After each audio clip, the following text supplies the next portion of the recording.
अहो ज्ञानोबरांना किती त्रास झाला सांगू का? मधुकरी मिळाली नाही. हो ज्ञानोबरायला मधुकरी सुद्धा मिळाली नाही. पीठ मिळालं, त्या पिठात सुद्धा शेण काढलं लोकांनी. मिळालेलं पीठ जमिनीवरती टाकलं.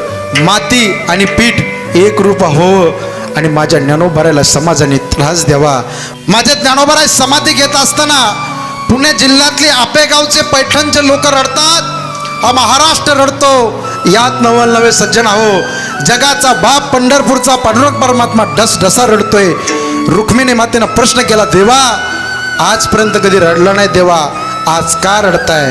देव म्हणते रुक्मिणी, हा एकच योगी देखीला ज्ञानी आणि ते ज्ञान संजीवनी जाण त्रिलोक्यासी असं माणसाचं जगणं असावं.